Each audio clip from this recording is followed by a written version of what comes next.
I don't get what I want, I get what I need. Every single day I'm heading off to my dream, and I get everything that I damn well please. I don't give a damn if you all listening to me, cause I run it. I'm the only one that really want it. I'm the only one that's really on it. I'm just being honest. Kumusta mga kaibigan? May bagong pag-uusapan na naman tayo ngayon. Pero bago nga yan, ay huwag nating kalimutang i-like ang video, mag-subscribe at i-click na rin ang notification bell para lagi tayong ma-inform sa mga interesting basketball updates. Si Kevin Durant at ang Brooklyn Nets ay nasa fall postseason mode na nga ngayon, na kung saan makakaharap nga nila ang Cleveland Cavaliers sa play-in tournament nang tinalo nga nila ang Indiana Pacers sa score na 126-134 bilang ang kanilang game finale sa regular season. Ang Nets sa ngayon ay kasalukuyang nag-release ng clip mga kaibigan mula sa squad practice, at ito ay naging intriga na kung saan napabilang nga rito ang iilang appearances nitong ni Ben Simmons.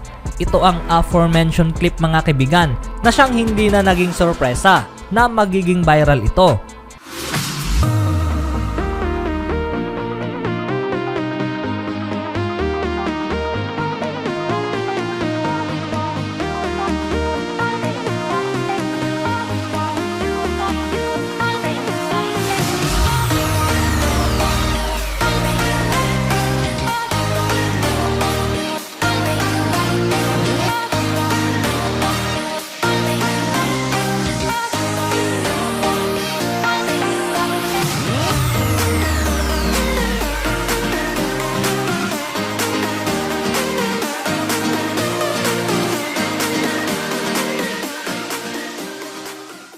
Ang 43 seconds clip na ito ay naka-features ang iilang paghahanda ng kupo ng Brooklyn Nets. Kabilang na nga rin dito mga kaibigan kung paano nga ba nagtatrabaho itong si Ben Simmons, na siyang hindi pa nga niya nagawa ang kanyang Nets debut simula pa man noong mangyari ang move mula sa Philadelphia 76ers sa maagang taong ito.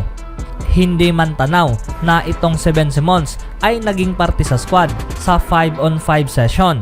Ngunit hindi maitatanggi na siya ay bumabalik na sa forma. Sa ngayon ang Nets mga kaibigan ay official nga ring hindi pa nakapagbigay ng timetable para sa eksaktong araw na makabalik ang former Rookie of the Year.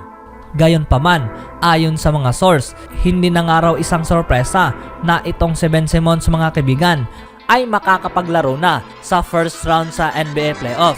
Kung sakaling mangyayari ito, natitiyak mga kaibigan na siya ay magkakaroon agad ng impact para sa Nets kahit na hindi pa nga ito nakapaglaro kasama ang team. Sa kabilang banda naman, sa final game sa regular season, itong si Jrue Holiday ay ginawa lamang mga kaibigan ang pinakamadaling trabaho. Matapos nga siyang naging starter sa opening tip-off, itong si Holiday ay nag-commit agad sa loob lamang ng 8 seconds sa laban. At hindi na nga ito bumalik pa sa court. Sa unang pananaw, ito ay werdo at bihira lamang mangyari sa laban. Ngunit ang totoo mga kaibigan, ito ay napakautak at hindi mapanganib na pamamaraan para ma-insured ang $306,000 nitong ni Holiday bilang isang bonus para sa paglaro ng 67 games sa seasong ito. Cavs team, Marcus, that's the Cavs win the tip that has been very inconsistent, not as haven't found as many W's since February 11th, and so Jrue will check out. Yeah, Jrue intentionally fouls Darius Garland at midcourt. He gets credited for a game of service, Yes, which I think will serve him nice, well. be nice for him. It will serve him well, Yes. contractually. Yes. In terms of minimum game requirement for bonuses. So the question was, how long would Ang mga bonuses ay naging natural component sa halos lahat ng NBA level contract. Ito ay nakadesign mga kaibigan para tulungan na ma-incentivize ang mga players na ma-reach nila ang kanilang milestone sa halos buong season. Gayunpaman, ang mga bonuses mga kaibigan ay hindi laging nagdala sa pinakamahusay na resulta. Halimbawa na lamang kay Mo Harkless na siyang hindi na tumitira ng 3-pointers during sa mga laban nang sa gayon ay ma-secure ang $500,000 bonus. Dahil nakasaad sa kontrata na makukuha nga niya ito kung makakapag-average ang player ng at least 35% mula sa downtown. Ang kasalukuyang halimbawa ay ang Celtics star na si Jason Tatum na siyang nawalan mga kaibigan ng over $30 million matapos nga siyang nabigong inani ang bonus na ito sa panahong hindi nga niya nagawa ang All-NBA team. Na ayon pa nga kay Jason Tatum, alam nga raw niya mga kaibigan na nagawa nga raw niya ito sa taong ito. Kung ibabase nga raw kung paano siya nagpapakita sa taong ito, ang $33 million nga raw ay napakalaking pera.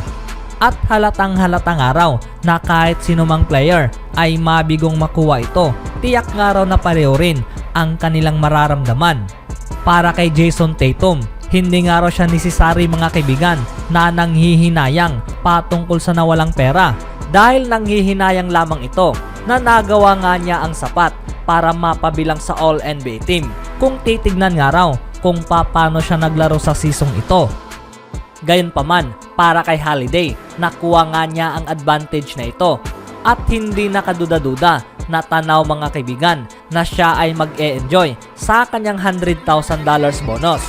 Isang taon nang nakalipas mga kaibigan, itong si Holiday ay natanggap ang pinakamalaking moment sa Bucks history nang siya at itong si Giannis Antetokounmpo ay dinala sa bahay ang Larry O'Brien Trophy sa unang pagkakataon sa loob ng 50 years.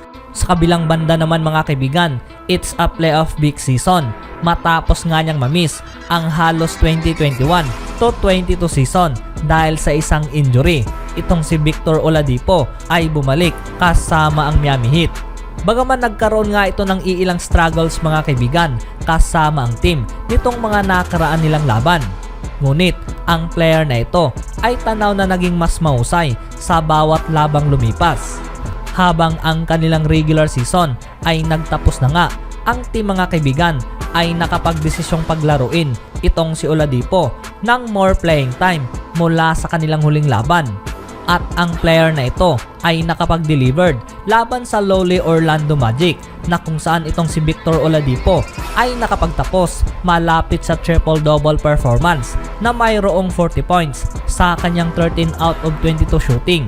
Kabilang na nga rin dito ang 10 rebounds at mayroong 7 assists. Ang kanyang 40-point double-double mga kaibigan ay naimatch na nga niya ang record na huling ginawa ng Miami Heat legend na si Dwayne Wade isang dekada na ang nakalipas. Bagaman natalo pa rin ang Miami Heat sa score na 111-125 laban sa Orlando Magic. Ang Miami Heat mga kaibigan ay tanaw na nakakatakot na nga ngayon kahit na nag-struggled itong si Jimmy Butler mula sa kanilang iilang huling laban. Ngunit dahil na nga rin sa tulong mga kaibigan sa kanilang elite scorers na tulad na lamang ni Tyler Hero, Duncan Robinson, ang mga bagay ay nag-turn up para sa Miami Heat. Idagdag mo pa ngayon ang paglalaro nitong ni Victor Oladipo.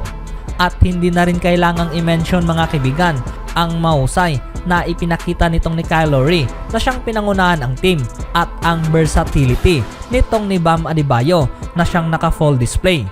Maraming nagsasabi nga ngayon na ito pa rin ang team mga kaibigan ay gagawa pa rin ng ingay para sa another bid sa Finals Trophy. Sa kabilang balita naman, ang Los Angeles Lakers sa ngayon ay totoong naging seryoso na mga kaibigan para gumawa ng moves nang sa gayon ay manumbalik nga sila sa track.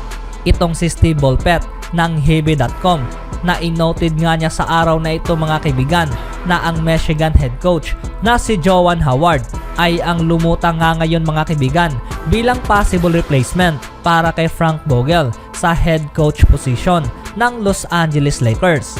Idinagdag rin nitong ni Bulpett mga kaibigan na ang Cavaliers point guard na si Rajon Rondo ay posibleng mapabilang sa pagkuwang ito bilang magiging assistant coach sa team ng Lakers. Itong si Howard ay na-interviewed na nga noon kasama ang team para sa head coaching job noong 2018 bago pa man sila nagdesisyong kunin itong si Frank Vogel. Siya ay naging former teammate nitong ni LeBron James kasama noon sa Miami Heat at naipanalo ang dalawang titulong magkasama bilang mga players noong 2012 at 2013 season bago pa man naging assistant coach itong si Howard para sa Miami Heat sa panahong final season nitong ni LeBron James.